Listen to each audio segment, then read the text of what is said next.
Hello, all my subs. I'm out here walking Mr. Fat Man.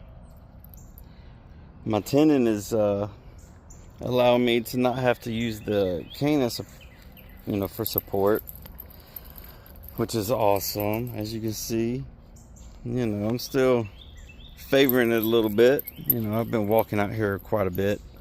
Just got off the phone and walking Mr. Fat Man.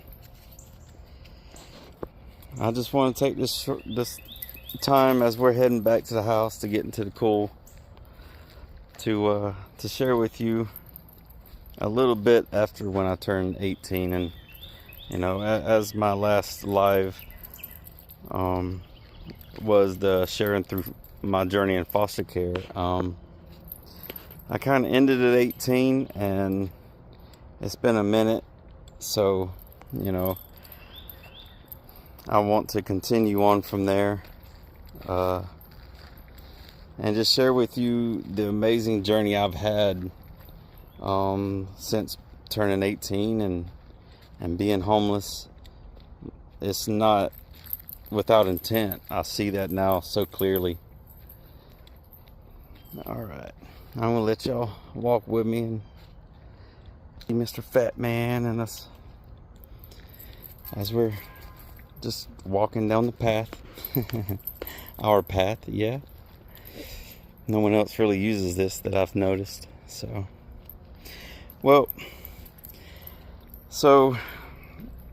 after 18, at 18, up until that point especially, I'd spent years just, everything that was bothering me, anything that I dealt with as far as trauma, I really didn't take the time or utilize the resources that were available to really, look at those and heal. I always tried, because I was, wanting to get adopted and wanted a forever family, that every foster home I went into, I didn't really talk about the next one or the one I had just left. And I really needed to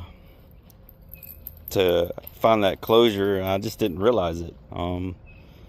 I kept putting on a brave face that, if I keep moving without looking back, I'll be okay.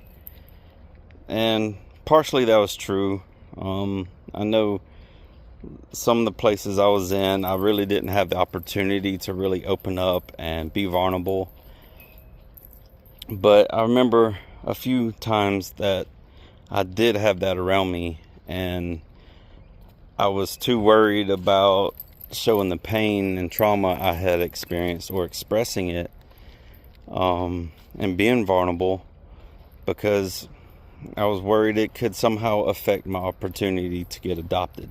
And so I spent years just bottling it up and trying my best to not think about it,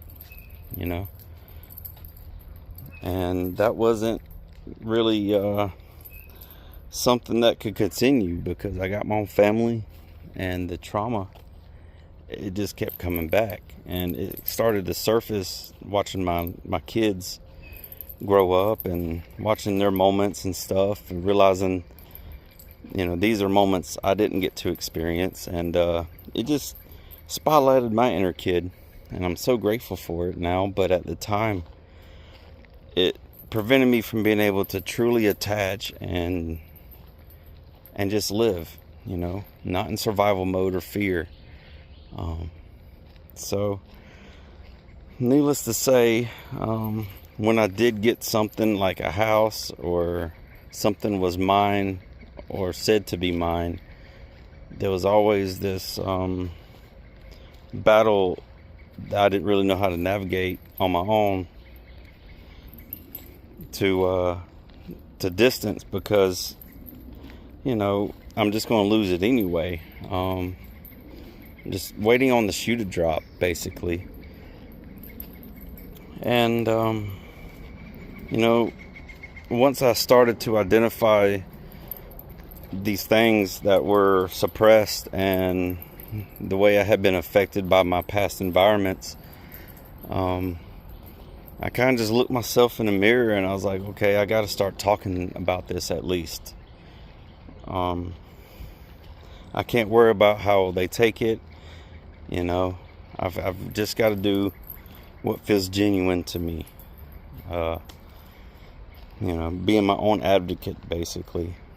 So I started to talk, and the environment I was at, it wasn't for understanding and to be closer. I would kind of get shut off that, I don't understand, and there was really no effort to. So one of the biggest heartbreaks I've had, to be honest. I had kids, I had a home, I had basically everything that I'd always imagined. I just didn't really know why fear came in so strong, and I was trying to navigate it and talk through it and see really the support system around me, if there was one. Well, when I got that answer, it wasn't as I'd hoped, envisioned for the future and all. And I'm grateful now because, God delivered me from that situation. He really had a lot of protections in that situation as well. I've come to later find out. But I've done my best to just trust Him. I prayed that, if you have something better for me, God, just help me.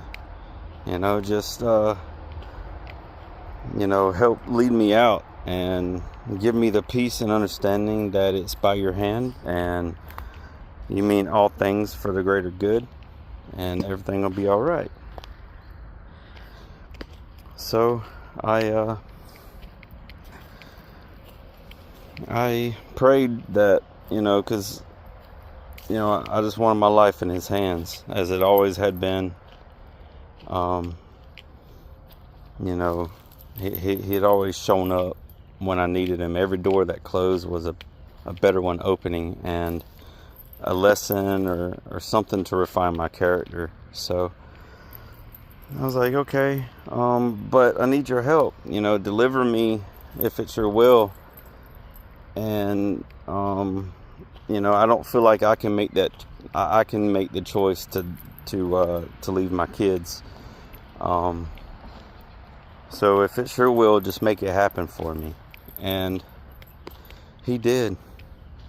He really did. And it was ultimately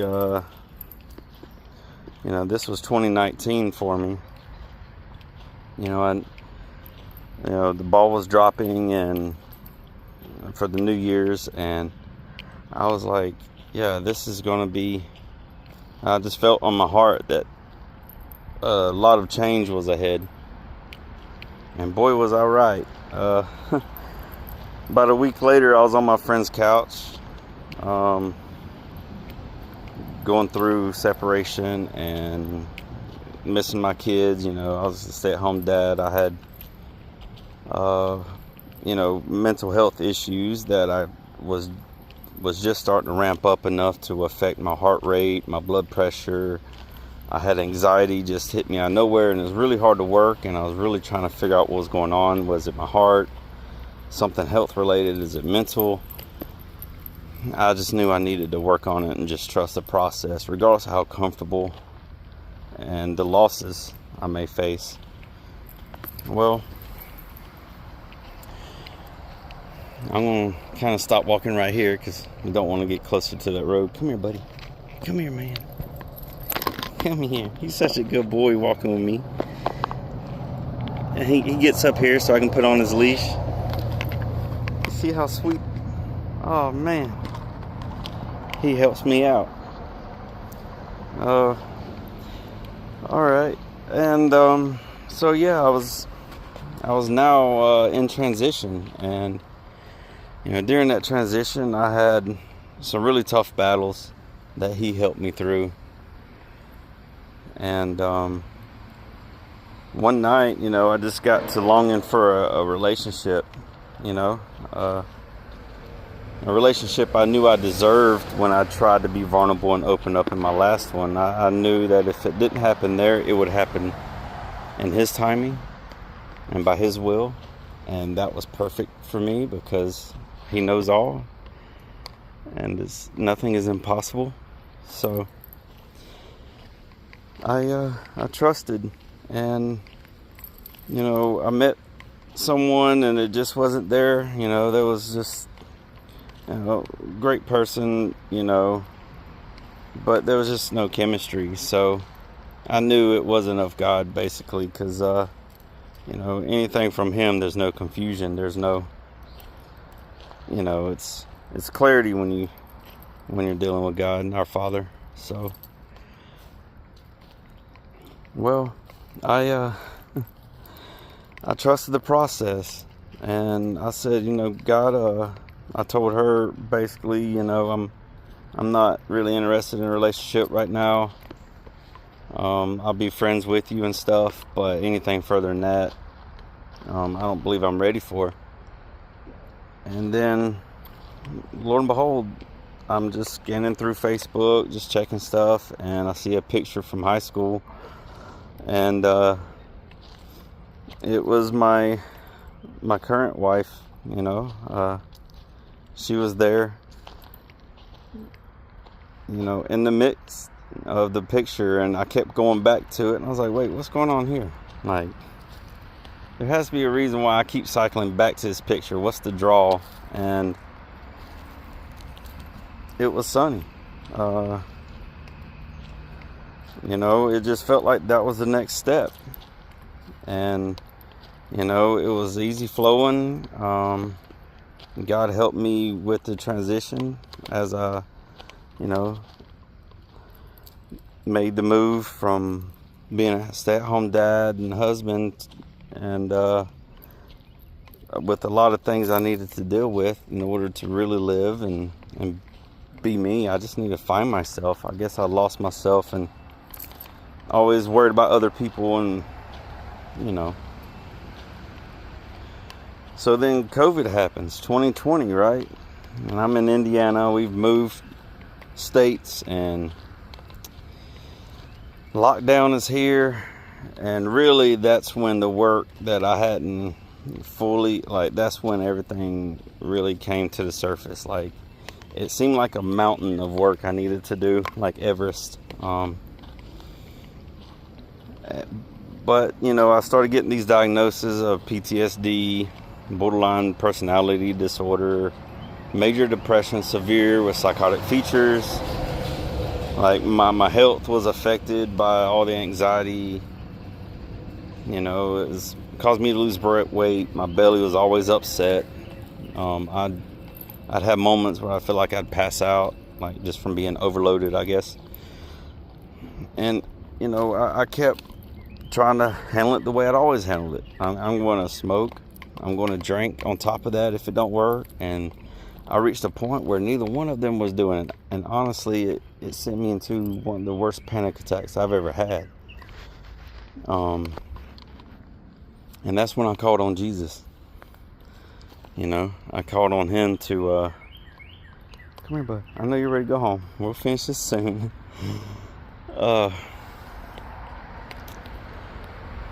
I just needed to really just to break so that he could rebuild me. And I was having a huge panic attack. I was having battles of make it stop, and I didn't know what to do, and I was really dealing with some suicidal thoughts and stuff. And I reached a point where I was in such a panic attack I couldn't really speak at the moment. So I called out to Jesus, and in my mind I screamed out. And my dog, his name was Bentley, Fat Man, he reminds me so much of him. But Bentley's not with us anymore, unfortunately. But he ran to me. He ran so intentionally that he hit our coffee table on the way. And then when he was beside me, he didn't leave my side. So, I've been undergoing the process ever since, and I've had to really just edit my life for the life I want, and speak and share. I realized, Jesus did it all. Like, it wasn't even as tall of a mountain as it seemed from the bottom,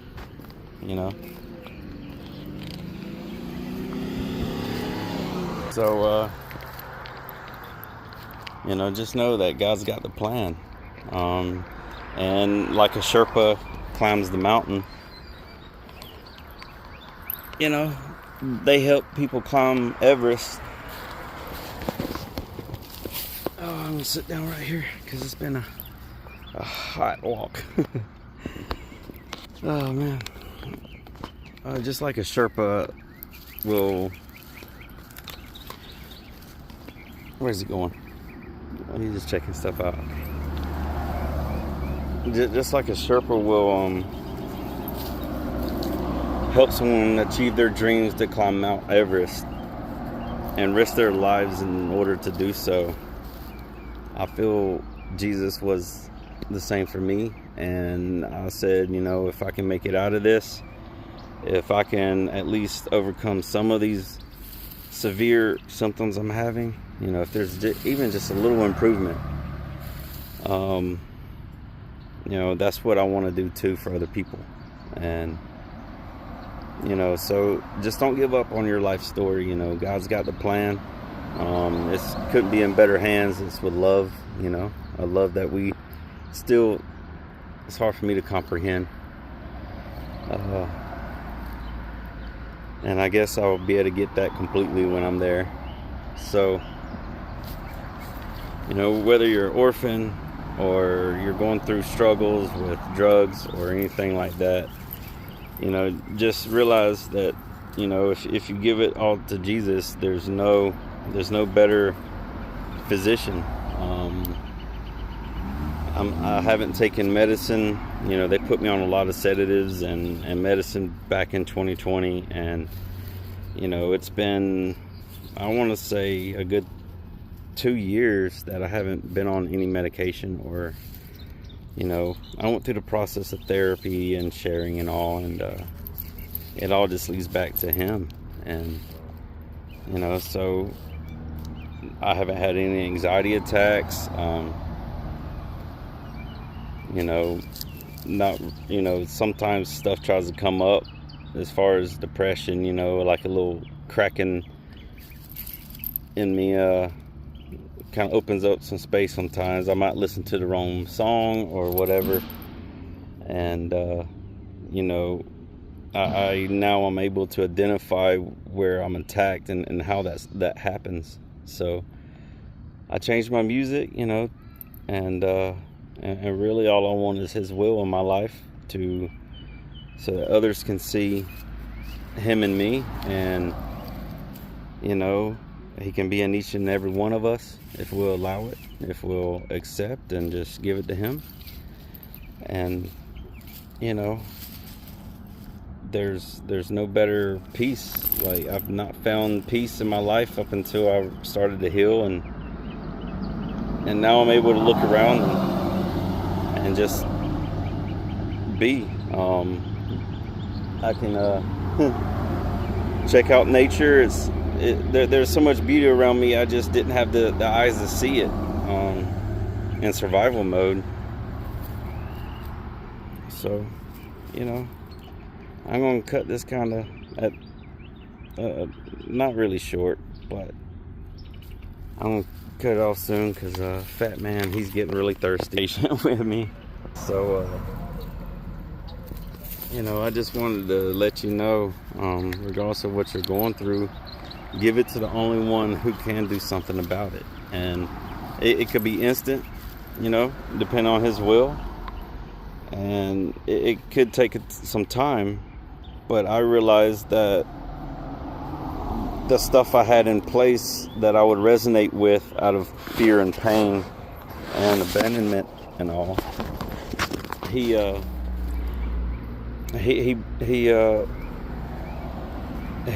helped me realize that it wasn't so much that I just needed to resonate different, if that makes sense. I was resonating to the old music, to the me that was still in trauma and everything. And once I started this process of transition out of that, I realized that, hey, you know, I want new music. I want to resonate different.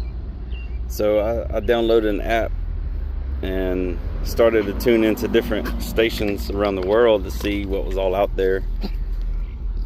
And I discovered, you know, Christian reggae, for an example. Kind of like island music, you know, peaceful vibes, love, you know, what will be will be. And that's how it, you know, it's God's will, and it's always for our greater good. So there is no losses.